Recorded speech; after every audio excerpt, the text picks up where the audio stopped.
Assalamu alaikum 9th class. I hope everybody is fine. 9th class, we have started this chapter number 1.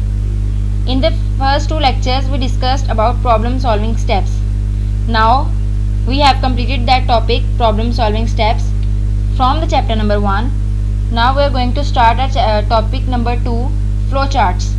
Before going into the detail of flowcharts, let me tell you one thing, that flowchart is always an important topic for you, for your book, for your annuals, for your tests, for everything.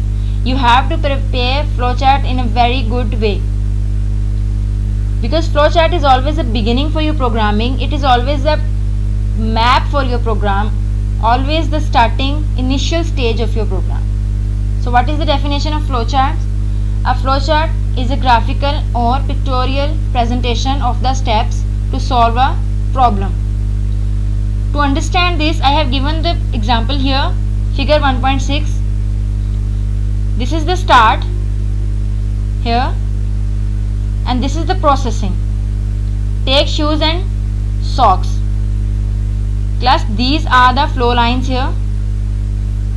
These square shapes are, rectangle shapes are for processing. Take shoes and socks. Then this step is completed, the next step is wear socks. This step is completed and the next step is wear shoes. Class, can you wear shoes before the socks? Can you do this step before this step? No. So the flow lines tell you about the direction of flow of the program, direction of flow of the working of a solution, right? This process cannot be solved after this process. So when you do this, you can perform this, and after this process the flow line goes to stop, that your program is ended here. Class, take in mind that these flow lines can be vertically downward or horizontally forward. That is explained in the later slides. Always remember that these lines cannot be vertically upward and cannot be horizontally backward. This is the very important MCQs for your annuals, that this cannot be vertically upward and horizontally backward, always vertically downward and horizontally forward.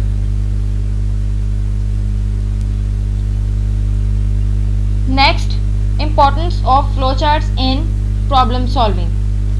Class, think of the map of a house. What is the importance of map of a house for you or for the house? It is the building block of your house. You can visualize your house in that map.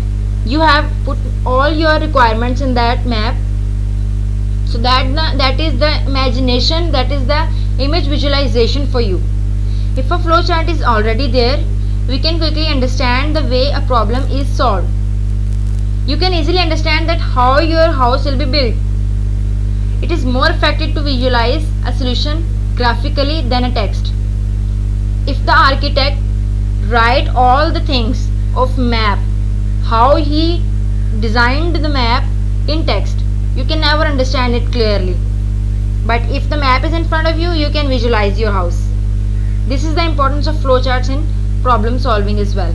If the flowchart is there, you can think, you can visualize how your problem is going to be solved, how the process of the program will be executed. Determining requirements for a flowchart. So for everything, for algorithm, for flowchart, everything, you know that there must be some inputs. In flowchart, what we use and what we require are the requirements of that flowchart. These are four basically: inputs, decision making, processing and output. These are in order. You cannot perform output before input. Although you can perform processing and decision making simultaneously, up and down, but input is always before the output and decision making and processing. This is the first step. So what is input? Input means taking data from the user. It is important to know how many and what type of inputs are required. Whatever you are going to input, for example, you are going to add 3 values, 2 plus 3 plus 4. So what is the input from you? what is the requirement from you that you are giving to the person who can solve this problem, whether it is a calculator who can solve this issue. 2, you are giving 2 plus 4 plus 3. You are giving 3 values. Those 3 values are your inputs. How many? 3. And what type of inputs? Those are constants. Then the next step is processing. In the processing steps are used for performing calculations and storing the results of them. These may include increasing, decreasing a value, adding, multiplying, dividing two values, etc. 2 values or more values as well. Here you can perform the operation of the largest in 3 values. What is the largest of 1, 2 and 3? How you can add 1 plus 2 plus 3 or 2 plus 3 plus 4? How you can multiply? How you can divide? Those operations are performed in processing. This is the visualization of processing. You give the input and here is the processing. A processing is being performed and then it gives you the output of that input after processing. After processing, there is decision making. In decision making, what we do is we are going to take a decision on the basis of the values that are input. After processing, we perform decision making, in which the answer can be true or false. The value can be correct or wrong. Either one value is true, right? So what we do, for example, we are going to compare two values 2 and 3 and we want to know which one is smaller and which one is larger. So we will take the decision here in decision making. If 2 is larger than 3, then the answer will be true, because we are going to write 2 greater than 3 and we will put a question mark at the end of the 3. So if the answer is true, according to us 2 is larger than 3, the answer is true and we will proceed with that answer and the output will be 2. If the answer is wrong, which is actually wrong, 3 is larger than 2, so it will be false. Not false answer, it will be false condition that 2 is not larger than 3, right? It will be an appropriate step, appropriate answer. So decision making is to determine whether a statement is true or false and taking appropriate step accordingly is called decision making. Next is output. In output, what we do is only we show the answer. The result of our processing, the result of our decision making. Previously we discussed about 2 plus 3 plus 4 addition. So the answer would be 2 plus 3, 5 plus 4, 9. We'll show 9 in the output section. Here we discussed about 2 or 3, which one is larger. The 3 is larger, so we'll show 3 is the output, 3 is the answer. So if we have two persons, Ali and Usman, we say that who is taller than the other one. If Ali is the taller, you will say the statement will be Ali is taller than Usman, right? This is the statement. I am trying to explain that this output can be in the form of variables, alphabetical order, alphabetical value, constant value, or a statement as well. The answer can be anything. That is your output. Outputs are used to display information and usually this information exhibits the processed results. After that, there is a topic of flowchart symbols. So what flowchart symbols do? These flowchart symbols explain the working of our program, how our program is going to perform, how our working execution of the program is going to be happening, right? These symbols and their names and their descriptions are here. We learn about the symbol names, their representation, and when we are going to we are going to design any flowchart, we know the purpose of the symbol and we'll simply draw that symbol for that purpose. For input, there will be another symbol, for processing or for terminal, for flow line. Flowchart explain a process clearly through symbols and text. This is table 1.1. Symbol 1. flow line. Class, in the first slide we discussed that flow lines can be vertically downward or horizontally forward. So here is the example of horizontally forward, right? It can either be vertically downward or horizontally forward. It can never be vertically upward and horizontally backward. It shows the wrong direction of flow of the program, right? The name is flow line. How the flow of the program happens. Description: it is used to determine the flow of steps in a flowchart. You have to learn about the symbol names, their representation and their description as well. You should know about the purposes of every little symbol. Then the next one is terminal. This shape is used for terminal. It indicates start and end of a flowchart.